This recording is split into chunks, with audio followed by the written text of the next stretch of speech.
Assalamualaikum warahmatullahi wabarakatuh. Bismillahirrahmanirrahim. Innal hamdalillah nahmaduhu wa nasta'inuhu wa nastaghfiruh wa na'udzu billahi min shururi anfusina wa min sayyiati a'malina. Man yahdihillahu fala mudilla lahu wa man yudlilhu fala hadiya lahu.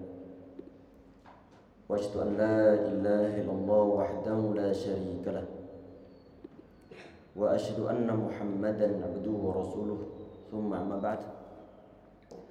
Jemaah sekalian, insyaallah dirahmati oleh Allah Subhanahu wa taala. Semoga Allah Subhanahu wa taala senantiasa memudahkan segala urusan antum, urusan ana juga. Semoga Allah jaga kesehatan kita semua. Semoga Allah tetapkan iman kita sampai ajal menjemput, insyaallah ya rabbal alamin. Bismillahirrahmanirrahim. Insyaallah kita bahas untuk pagi hari ini. Ini adalah hadis yang ke-45, masih pembahasan tentang babus sabri, tentang kesabaran. Bismillahirrahmanirrahim. Qala musannif rahimahullah wa nafa'ana bihi wa bi'ulumihi wa bi'ulumi sayyidi salihin fid darain amin. An Abi Hurairah radhiyallahu anhu anna Rasulullah sallallahu alaihi wasallam qala laisa asy-syadidu bis-sur'ah innama asy-syadidu alladhi yamliku nafsahu 'inda al-ghadab. Ini definisi masalah kuat yang mana Nabi Muhammad SAW beliau tidaklah mendefinisikan masalah kuat tersebut terkait dengan bentuk fisik ataupun terkait dengan kekuatan otot yang dia miliki, ataupun juga tidak terkait tentang masalah berapa kilo beban yang bisa dia angkat, tetapi terkait dengan masalah sesuatu yang tidak tampak dari sisi lahiriahnya. Nabi Muhammad di sini beliau mendefinisikan tentang orang kuat itu adalah syadidu bisur'ah. Orang yang kuat bukanlah orang yang pandai bergulat ataupun orang yang bisa untuk membanting, mengalahkan orang lain. Tetapi innama syadidul ladzi yamliku nafsahu 'indal ghadab. Orang yang kuat itu adalah orang yang bisa menguasai dirinya di saat dia dalam keadaan marah. Orang yang marah, apalagi marahnya sampai mencapai level yang tinggi, maka keadaan yang terjadi adalah orang tersebut dia itu sama sekali tidaklah sadar tentang apa yang dia laksanakan saat itu. Bahkan kadang-kadang di saat dia pun menceraikan istrinya ataupun mengucapkan suatu perkataan-perkataan yang kotor, perkataan-perkataan yang mungkin menyebabkan dia murtad, kadang-kadang dia nggak sadar. Baru kemudian setelah rasa marahnya reda, baru ada orang yang bilang, loh tadi kok antum di saat marah mata antum merah, kemudian leher antum mengeluarkan otot yang sampai sebegitu besarnya. Kok sampai antum mengatakan antum menceraikan istri antum? Kemudian dia bilang, loh iya tah, saya nggak merasa. Saat dia bilang begitu, orang-orang yang di sekitar dia mengatakan suatu hal yang sama sebagai saksi bahwa si fulan dia telah menceraikan istrinya di saat dia dalam keadaan marah. Maka dalam keadaan begini, orang ini bukanlah orang yang kuat. Berarti walaupun toh misalnya dia itu menjaga kebugaran tubuhnya setiap pekannya, walaupun toh dia ini ototnya di saat dia begini kencangnya bukan main, ataupun mungkin perutnya ataupun bagian depannya six pack, tetapi ternyata dia adalah orang yang lemah. Karena kenapa? Karena dia tidak bisa menguasai dirinya. Sehingga ya ikhwah sekalian, insyaallah dirahmati oleh Allah Subhanahu wa taala, orang-orang yang semacam ini mereka itu adalah orang yang lemah, yang dikuasai oleh hawa nafsunya, yang dikuasai oleh gejolak jiwanya, yang dikuasai oleh hawa nafsu, dikuasai oleh rasa amarahnya. Sehingga bagaimana? Sehingga kemudian dia ini secara lahiriahnya memang kemungkinan besar dia tidak ada suatu pengaruh apa-apa, tetapi dari sisi batinnya dia adalah orang yang lemah. Ini yang dimaksudkan dalam pembahasan kali ini. Ini definisi masalah lemah yang didefinisikan oleh Nabi Muhammad SAW.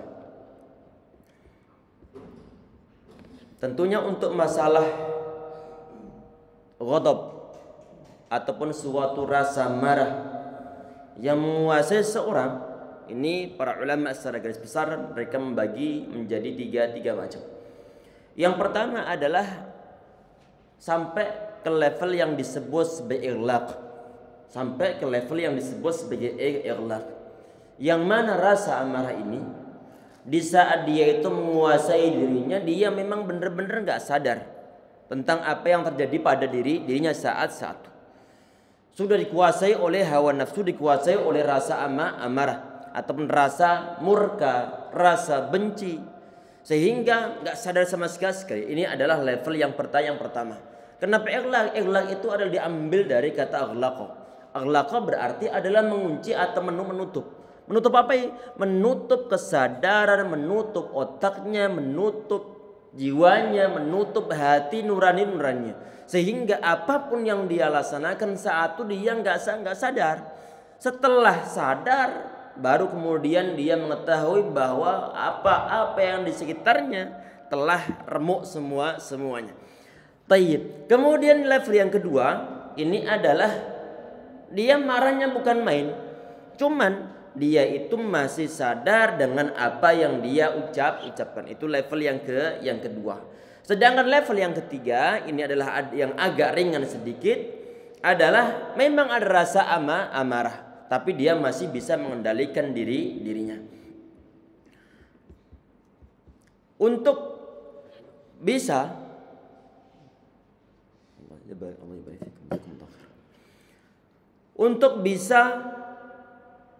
ini kan merupakan suatu penyakit tentang penyakit batin umat manusia. Penyakit mudah marah, penyakit untuk orang yang punya sifat temperamen, yang mana kadang-kadang sifat ini tidaklah dia sadari.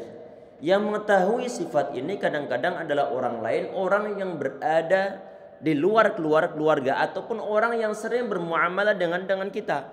Sedangkan kita sendiri itu kadang-kadang tidaklah sadar bahwa kita itu adalah termasuk di antara orang yang mudah untuk marah, mudah untuk tersinggung.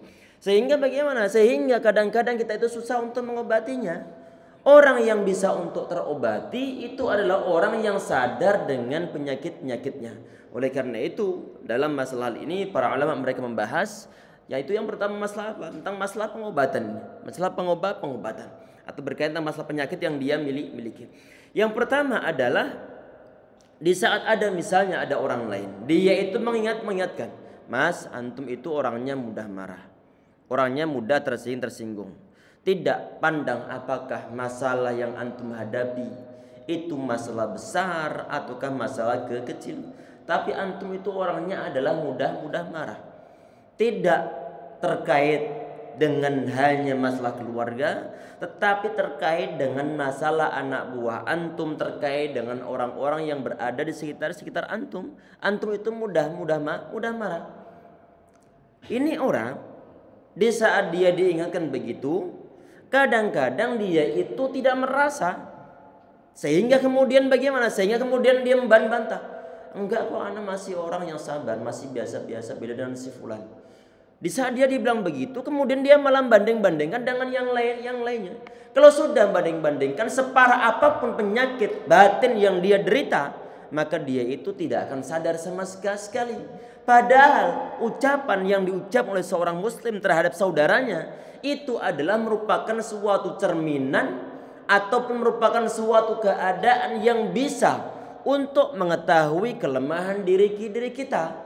Sehingga mestinya di saat ada orang dia memberikan suatu masukan, memberikan suatu penilaian, yang kadang-kadang tanpa kita minta sama sekali, dia dengan sukarela nasihati kita. Mestinya kita itu berterima kasih. Berterima kasih. Karena nggak semua orang berani sama antum. Iya nggak? Apakah semua orang yang dalam keluarga misalnya ataupun teman-teman antum, apakah atau teman-teman kita sendiri, apakah dari kalangan mereka semuanya ada yang semua berani terhadap kita? Ada yang mungkin sebagian di antara mereka segan untuk memberikan suatu nasihat. Mungkin posisi kita dalam masyarakat sebagai pamong, sebagai pejabat ataupun sebagai seorang atasan. Sehingga bagaimana? Sehingga tidak semua orang itu mereka berani menyampaikan dengan terus terang keadaan kita saat itu. Ini ada orang yang dia itu rela untuk mengabaikan kesungkanannya karena berusaha untuk biar kita itu berubah. Mestinya idealnya kita itu berterima kasih kepada dia karena dia itu sebagai cermin yang berada di depan kita dan menampakkan bagaimanakah roman muka wajah kita, bagaimanakah sikap kita saat satu. Jazakallahu khairan Mas, antum telah mengingatkan. Anak nggak sadar loh, nggak sadar. Bukan antum saja yang mengingatkan, tapi teman yang lain juga mengingatkan. Berarti errornya memang di dalam diri anak pribadi. Di saat antum mengatakan, teman yang lain juga mengatakan bahwa anak temperamen, anak pemarah, berarti ini memang suatu penyakit yang memang kiranya perlu untuk anak hilangkan. Berusaha berjuang untuk dihilangkan. Jazakumullahu khairan. Mestinya begitu. Tapi kan kadang-kadang model-model begitu itu beratnya bukan main. Kita merasa bahwa kita itu adalah orang yang paling hebat. Kita merasa bahwa kita itu orang yang paling penyabar. Itu yang terjadi. Kita itu adalah orang yang paling dermawan. Padahal orang-orang kita merasa bahwa kita adalah orang yang bakhil. Kita itu adalah orang yang hebat. Padahal kita itu adalah orang yang lemah aslinya. Sehingga di saat ada orang memberikan suatu peringatan kepada kita, maka sepatutnya kita perlu untuk introspeksi diri tentang masalah kesabaran, termasuk diantaranya akhlak kita terhadap orang lain bagaimana. Sehingga perlu untuk mikir-mikir, apakah memang begitu ya? Setelah dipikir-pikir ternyata iya. Maka itu yang kiranya perlu untuk ditangani, perlu untuk diterapi, perlu untuk diusahakan bagaimanakah caranya menghilangkan suatu penyakit, yaitu yang berupa kemarahan. Langkah yang pertama, kita perlu sadar tentang penyakit yang kita derita saat. Ini berbagai macam hal ya ikhwah, berbagai macam hal. Akhlak buruk yang kita miliki, mungkin menyangkut masalah durhaka terhadap orang tua, mungkin menyangkut masalah yang lain sebagainya. Di saat dibilang, Mas, kok antum begitu ngomongnya sama orang tua? Loh, ngomong begitu, ngomong bagaimana? Antum ngegas saja sama orang tua, ngegas saja. Setiap orang tua mengucapkan kata-kata langsung dikat. Langsung dikat. Dan omongannya juga omongan yang keras, bukan suatu omongan yang lemah lembut, bukan suatu omongan yang pantas untuk diucapkan terhadap orang tua.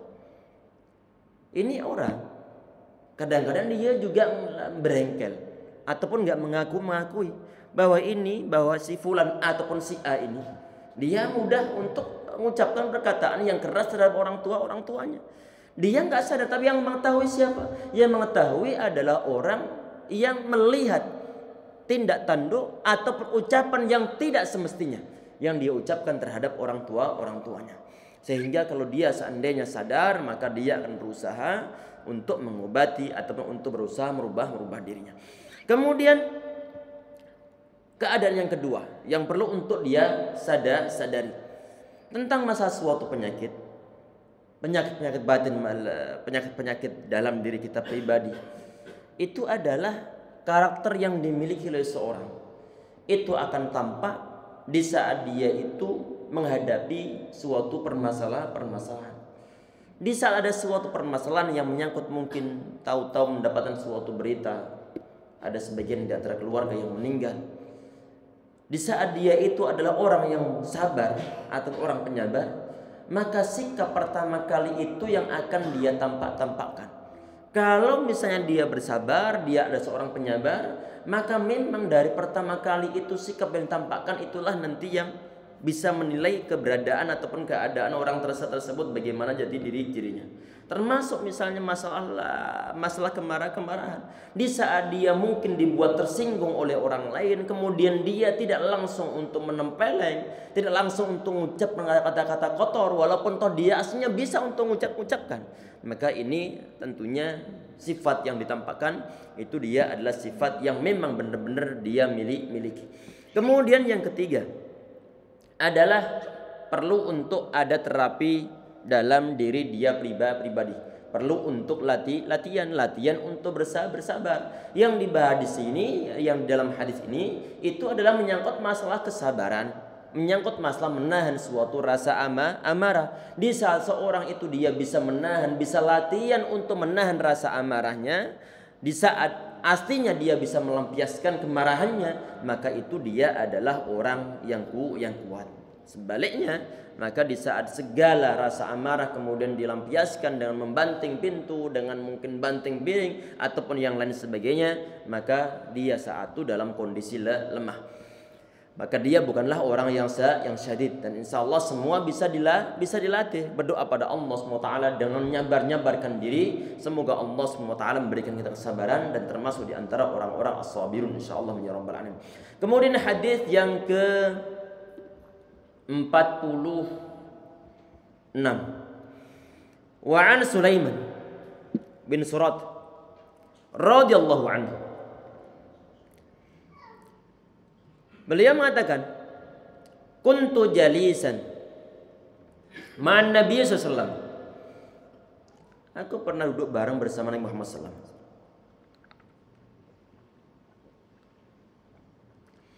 Wa rajulan yastabbani. Ada dua orang laki-laki yang mereka saling mencaci ataupun mungkin mengucapkan kata-kata kotor. Fahaduhuma, salah seorang di antara mereka ihmarra wajhu, wajahnya memerah. Wantafakhat awdajuhu, serta urat lehernya membesar ataupun mengembang. Kenapa kok dia mengembang? Kenapa mukanya kok merah? Karena sebagian di antara riwayat bahwa amarah itu adalah muncul dari dorongan setan yang ataupun bara api yang dimasukkan di dalam hati umat manusia yang dia dalam keadaan marah, sehingga nampak di dalam mungkin matanya sampai memerah, mukanya juga memerah. Kalau orang mukanya sudah sampai memerah, ataupun mungkin di saat dia berantem mukanya sampai memerah, ataupun mungkin matanya juga memerah, sedangkan bagian urat-urat lehernya semua keluar, maka itu orang dalam keadaan sangat marah. Faqala Rasulullah, Nabi Muhammad beliau mengatakan, inni la'alamu kalimatan, sungguhnya aku mengetahui suatu kalimat. Ini kalimat, kata kalimat sendiri aslinya adalah satu kosakata. Tetapi kadang-kadang digunakan sebagai makna kalam ataupun suatu jumlah ataupun suatu susunan tertentu. Berarti kalau dijadikan sebagai suatu susunan tertentu, maka bukan hanya satu kata saja, tapi ini adalah kadang-kadang kata kalimat itu digunakan untuk ucapan yang lengkap. Termasuk misalnya adalah kalimat tauhid, berarti ucapan la ilaha illallah, berarti suatu ucapan yang lengkap. Di sini Muhammad SAW beliau mengatakan, ini sesungguhnya diriku la'alam, sangat mengetahui kalimat dan suatu kalimat ataupun suatu ucapan. Lau qalaha, kalau seandainya dia itu mengucapkan, la dhahaba anhu ma yajid, maka niscaya dia itu akan mendapatkan ataupun akan bisa menghilangkan sesuatu yang saat ini dia rasakan ataupun kemarahan yang dia rasakan, yaitu lau qala, kalau dia mengucapkan a'udzubillahi minasyaitonir rajim, dhahaba anhu ma yajid, yaitu mengucapkan a'udzubillahi minasyaitonir rajim, aku berlindung kepada Allah SWT dari godaan syaitan yang terkutuk. Karena memang di saat orang itu dia memiliki suatu permasalahan walaupun toh kecil, kemudian dia kemanapun juga dia disertai oleh syaitan. Karena syaitan itu menyertai umat manusia adalah yajri majrad dam, adalah sebagaimana aliran darah. Sehingga di saat ada umat manusia dia itu punya masalah pada orang lain, berinteraksi pada orang lain, syaitan ini dia berusaha untuk menggagalkan hubungan, untuk berusaha merusak hubungan antara kita dengan orang lain. Sehingga bagaimana? Sehingga dia berusaha untuk menjerumuskannya dalam suatu perkataan yang mungkin perkataannya akan menyinggung orang lain. Lawan bicara pun sama, akan dipanas-panasi oleh syaitan.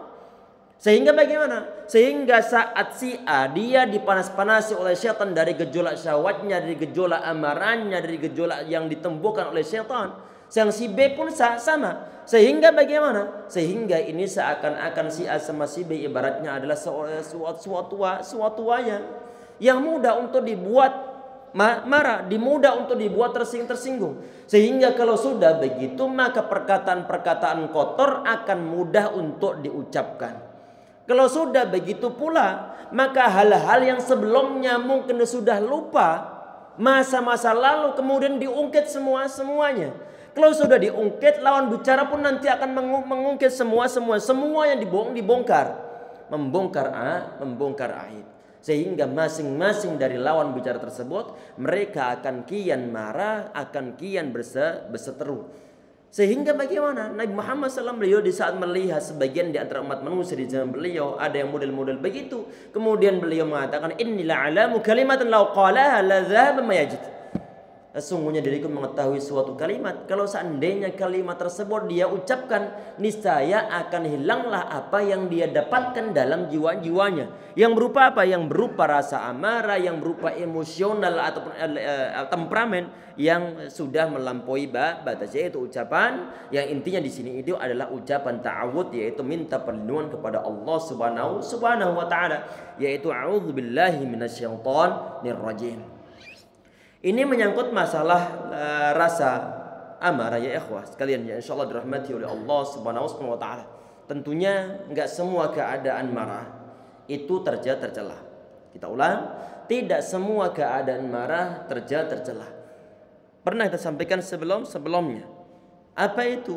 Di saat ataupun ada satu keadaan marah yang mana justru itu adalah terpuji. Dan inilah yang amarah yang dimunculkan oleh Nabi Muhammad SAW. Nabi Muhammad SAW beliau tidaklah pernah marah di saat ada gangguan yang hanya nanti kembali kepada diri beliau sendiri, ataupun suatu ucapan yang hanya kembali dalam diri beliau sendiri.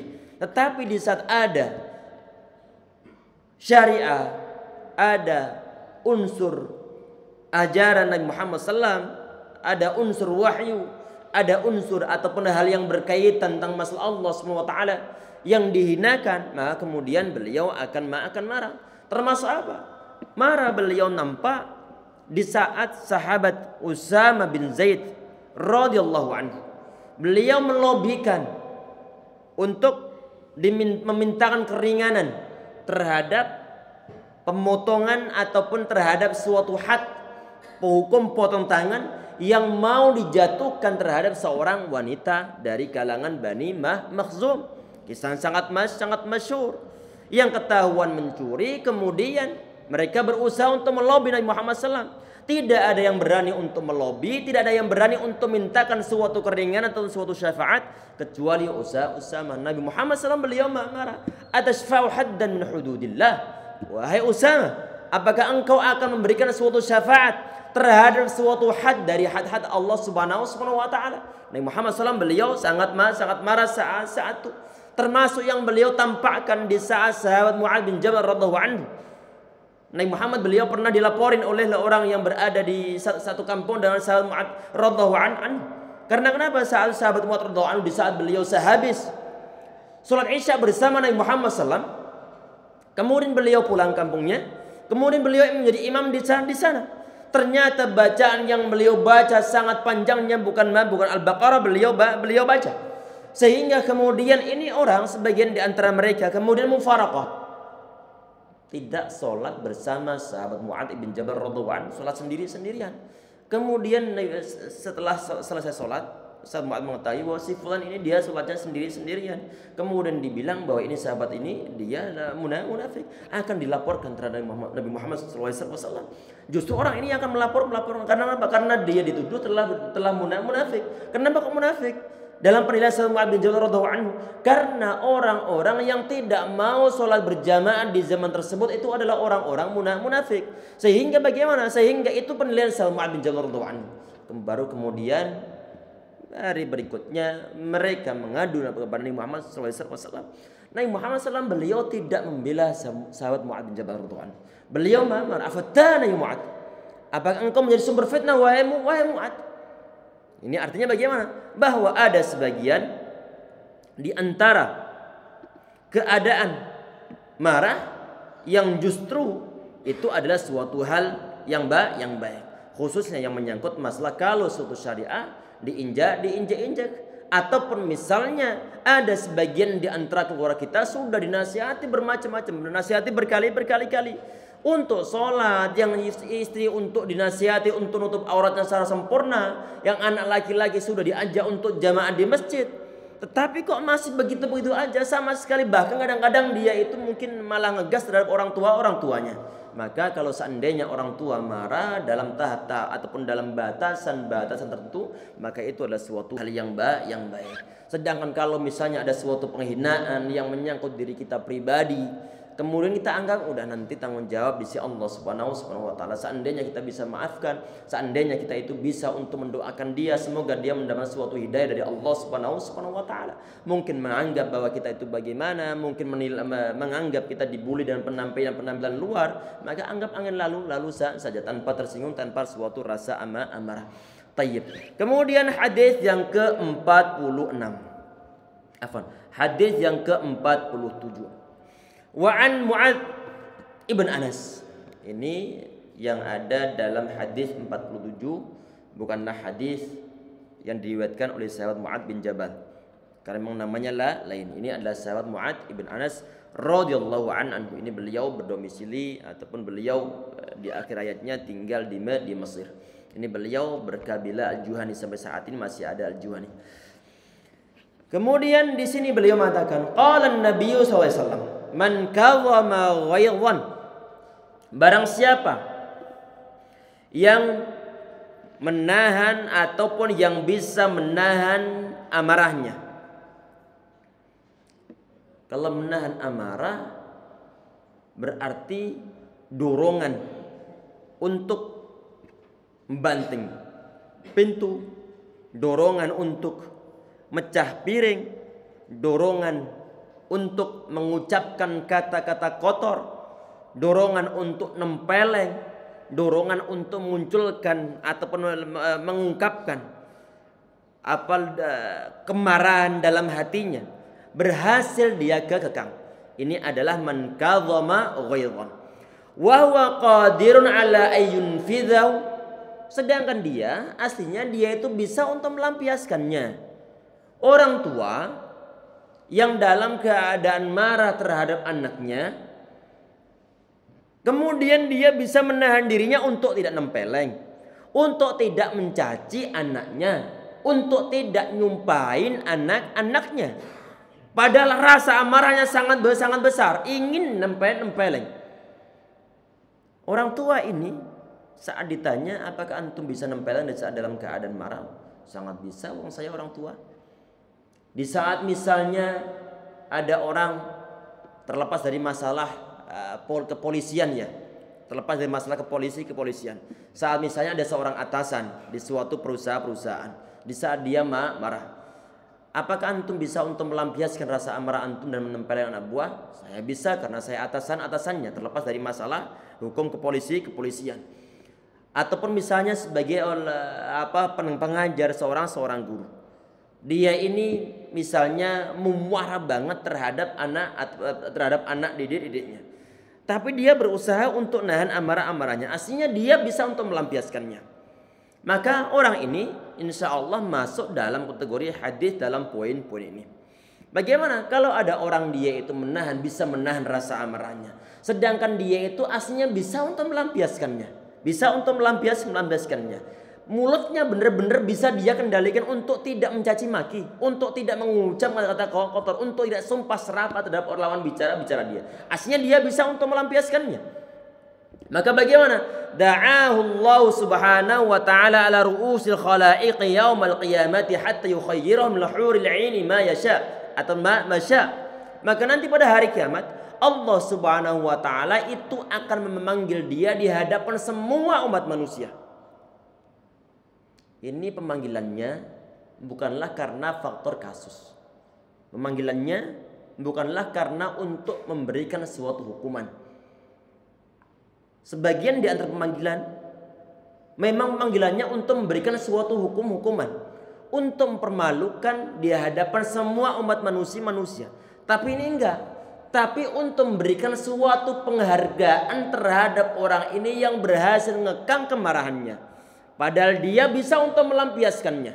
Padahal dia bisa untuk melepaskan kemarahannya dengan membanting pintu, dengan mecahin piring, dengan meninju cermin, dengan menempel yang istrinya, menempel yang anaknya, ataupun yang lain sebagainya. Dia bisa untuk melampiaskan.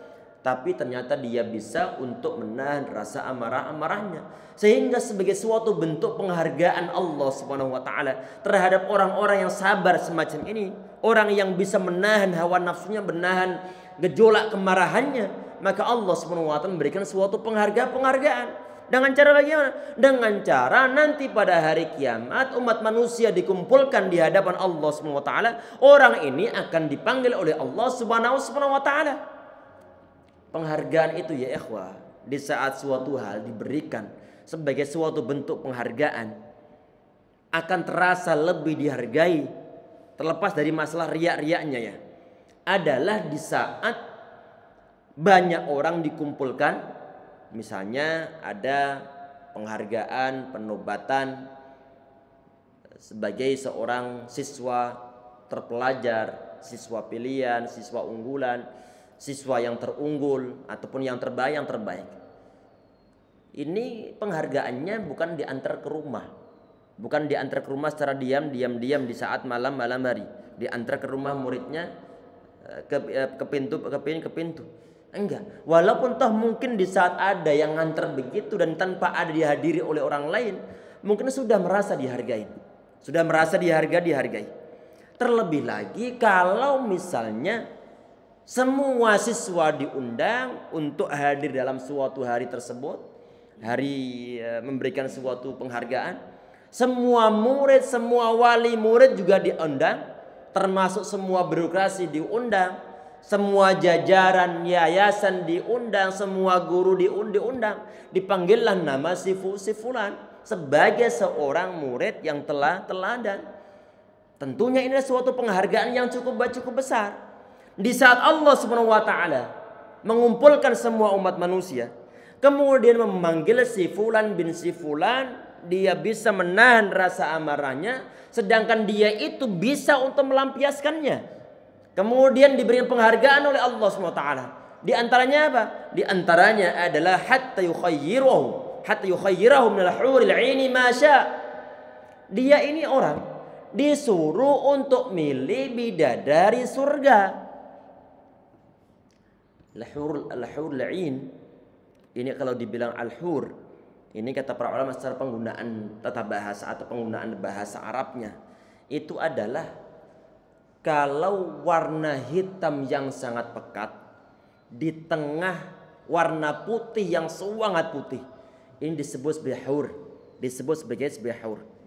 Dan ini adalah merupakan suatu bentuk dari kecantikan yang dimiliki oleh makhluk Allah Subhanahu wa taala. Mata kalau putih, sangat putih, yang tengah-tengahnya ada hitamnya dan sangat hitam, ini yang disebut sebagai hur. Al-ain berarti adalah mata. Berhubung umat manusia di saat dia itu melihat, misalnya seorang laki-laki dia melihat seorang perempuan yang matanya lebar, yang matanya mungkin lebar, kemudian lentik, kemudian di bagian matanya hitamnya sangat hitam banget, kemudian hitamnya putih juga putih banget. Ini adalah merupakan suatu kelebihan dari perempuan tersebut. Walaupun toh ini nggak secara mutlak pula, karena nggak semua yang lebar, yang bulat itu adalah yang cakep, karena yang lentik nggak harus cakep. Apa itu? Sapi pun lentik matanya, sapi pun lentik. Putihnya bukan main yang putih, yang hitam pun juga hitam. Dan kita nggak menganggap dia cantik. Tapi di saat ini berada dimiliki oleh seorang manusia, maka itu adalah kecantikan. Ini kan al-hurul 'ain adalah makhluk yang bernama bidadari. Kalau misalnya ada sebagian di antara kebiasaan ataupun sebagian di antara adat kebiasaan umat manusia, mereka itu karena mungkin faktor mahar di dalam lingkungan tersebut cukup mahal, mahar yang cukup mahal, sehingga bagaimana? Sehingga semua orang bisa untuk mudah mendapatkan mahar untuk nikah di masa depannya. Oleh karena sebagian di antara bangsa, mereka bagaimana? Sudah dari kecil mereka berusaha untuk berdagang, berusaha untuk berdagang. Karena kenapa? Karena dia berusaha untuk mengumpulkan mahar, biar nanti dia bisa mendapatkan hurul 'ain. Kalau hurul 'ain ini adalah bidadari surga, bidadari yang nanti di akhirat. Kalau hurul 'ain, kata sebagian di antara ulama, pelesetan dari hurul 'ain. Kalau 'ain berarti adalah lumpur ataupun tanah. Siapa hurul 'ain? Bidadari tanah ini adalah manusia. Yang ini manusia yang berusaha untuk mengumpulkan mahar sejak dari kecil untuk mendapatkan suatu bidadari 'ain, mendapatkan bidadari tanah yang terbuat dari tanah, yaitu umat manusia. Di saat dia telah mendapatkannya, berhasil untuk meminangnya, berhasil untuk membayar maharnya, sukacitanya bukan main, karena nggak semua orang bisa menikah, nggak semua orang bisa bayar mahar di sebagian di antara negara. Sehingga efek yang ditimbulkan bagaimana? Sehingga efek yang ditimbulkan adalah banyak orang yang sudah tua belum menikah. Karena kenapa? Karena nggak diterima oleh orang tua dari si akhwatnya. Karena kenapa? Karena ini si fulan dia nggak bisa bayar mahar, sehingga dia rela untuk biarkan anak saya dalam keadaan tua nggak jadi masalah, daripada dinikahkan kemudian suaminya nggak bisa bayar mahar. Ini sebagian di antara model-model begitu. Na'udzubillah. Padahal anaknya sangat perlu untuk dinikahkan. Walaupun toh dengan mahar yang penting, walau khatam min hadid di zaman Muhammad sallallahu alaihi wasallam. Walau iltamis walau khatam min hadid. Walaupun toh dengan mahar yang terbuat dari cincin, yang terbuat dari besi. Yang penting ada mahar. Masalah rezeki nanti akan diatur oleh Allah Subhanahu wa taala. Yang penting mau bergerak. Tayyib. Ini orang dia berusaha untuk mengumpulkan duit dari awal, dari kecil, untuk mendapatkan biaya bisa bayar mahar yang sangat mahal. Dia bisa berhasil untuk mencapainya, berhasil untuk mengumpulkan duit tersebut. Sukacitanya bukan main. Sedangkan bidadari surga lebih mahal daripada bidadari dunia. Yang gak ada habis-habisnya kecantikannya. Perawan dalam keadaan perawan terus, cantiknya cantik terus. Untuk bidadari manusia, mungkin mereka di saat mereka hidup dunia ini, usia sekian tahun sudah berubah. Yang sebelumnya kencang kemudian sudah lembek semuanya. Yang sebelumnya glowing kemudian purat semuanya. Ini adalah karakter dari bidadari dunia. Beda dengan bidadari surga. Berarti bidadari hurul 'ain atau bidadari surga lebih mahal daripada bidadari dunia. Di saat ada orang yang dia itu misalnya ada dibilang begini, antum mas kalau bisa nahan rasa amarah, padahal antum bisa melampiaskan, nanti akan dikawinkan dengan wanita tercantik sedunia atau wanita tercantik di Indonesia, paling cantik akan dikawinkan kepada anda.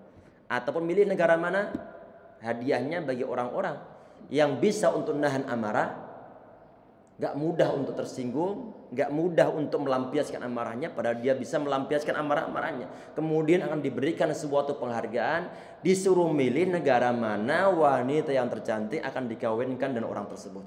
Wah, kira-kira kalau antum begitu bagaimana? Seandainya ada model begitu, kita seandainya, apakah setiap marah akan langsung dilampiaskan atau berusaha untuk ditahan? Kira-kira berusaha untuk ditahan, berusaha untuk ditahan. Misalnya negara mana? Negara Arab kah? Negara mana lah? Saat mau dihadiahkan sebagai bentuk penghargaan terhadap orang yang berhasil nahan amarah padahal dia itu bisa melampiaskannya, niscaya semua orang menjadi orang-orang yang bersabar semuanya. Bersabar semuanya. Apalagi di suatu keadaan yang memang sangat mahal. Tapi ada yang tanpa membayar mahal bisa untuk dicapai. Kalau seandainya ada model begitu, niscaya setiap laki-laki akan berusaha untuk nahan rasa amarahnya. Kalau keadaan penghargaan dunia ada yang model begitu, apalagi kalau yang dijadikan sebagai suatu hadiah itu adalah bidadari surga yang sangat mahal daripada bidadari dunia. Ini adalah bentuk suatu penghargaan dari Allah Subhanahu wa taala terhadap orang-orang yang bersabar. Dia bisa menahan, tidak melampiaskan amarahnya, sedangkan dia bisa melampiaskan amarahnya. Ustaz, kalau misalnya Anda mau bertanya, nanti untuk perempuan bagaimana? Apakah dari surga juga? Ini kan yang dibahas, penghargaan dari Allah Subhanahu wa taala terhadap orang yang lebih secara lahiriahnya ini adalah laki-laki. Karena kenapa? Disuruh untuk memilih bidadari surga bimasya, semau dia, mau model yang bagaimana, cantik bagaimana. Dia bebas untuk memilihnya. Saat ditanya nanti untuk kaum perempuan bagaimana? Di surga itu nanti terdapat untuk kaum perempuan bima tastahil anfus. Ada sesuatu yang memang disukai oleh jiwa, disukai oleh perasaan umat manusia.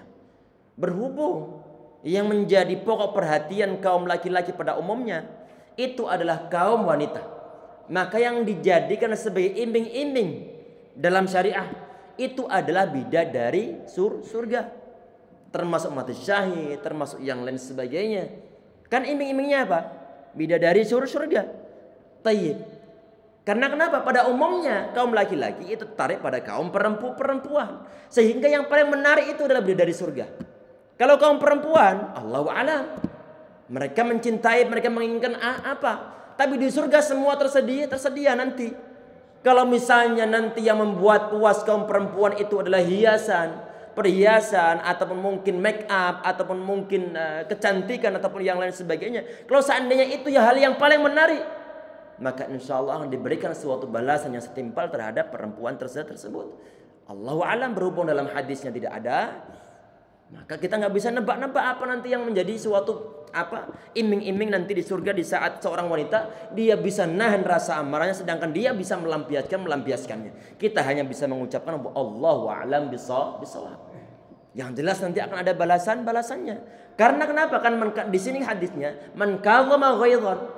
Barang ini man berarti ini bahasanya adalah bahasa umum nih. Yadulul umum, menunjuk arti keumuman berarti menjawab laki-laki sama menjawab perempuan. Berhubung perempuan enggak tertarik tentang masalah bidadari, maka jelas nanti akan ada pahala yang lain yang disediakan oleh Allah Subhanahu wa taala. Berhubung dalam hadis yang enggak dinyatakan apa, maka yang paling aman adalah Allahu a'lam. Tapi secara umumnya adalah nanti di surga akan ada sesuatu yang tastahil anfus, yang tertarik oleh setiap jiwa umat manusia. Masih berapa lama? Masih ada berapa lama? Iya, 53.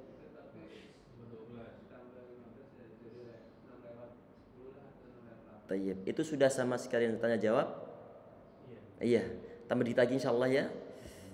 Dikit lagi kemudian kita buka tanya jawab insyaallah.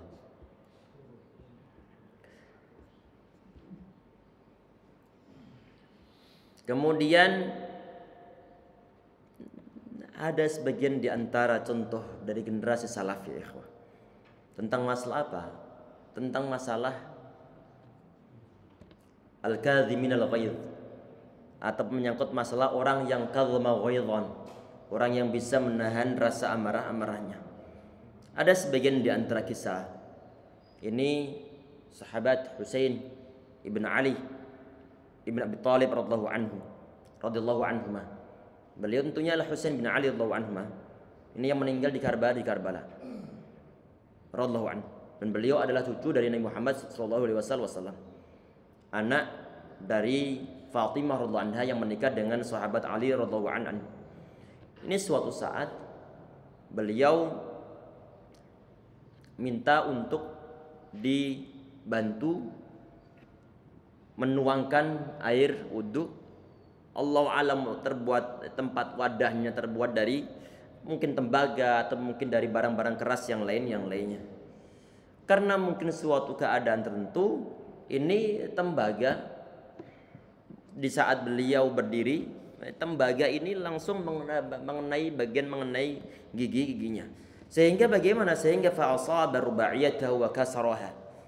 Kemudian ini bagian gigi bagian depannya rompal. Allah alam modelnya bagaimana sampai bisa merompalkan gigi. Ini disebutkan oleh para ulama. Kemudian beliau ini yang nuangkan tadi ini itu adalah budak beliau. Kalau budak berarti di saat kalau budak kan sebagaimana hewan pada umumnya, dari sisi bisa diperjualbelikan. Berarti 100% kebebasan budak ini enggak ada saat tidak masih menjadi status berarti sebagai seorang budak. Ini budak dia mengatakan wal kadhiminal ghaidha, yaitu orang-orang yang bisa menahan rasa amarahnya. Terdapat dalam Al-Qur'an. Ini budak dia mengucapkan dalil tersebut wal kadhiminal ghaidha. Kemudian ini sahabat Hasan bin Ali, beliau mengatakan kadhimtul ghaidhi, ya udah ana nahan rasa amarah ana. Beliau enggak marah padahal giginya rompal. Rompal. Kemudian wal afina linnas. Beliau bisa menahan rasa amarah. Kemudian si budak dia mengatakan wal afina linnas.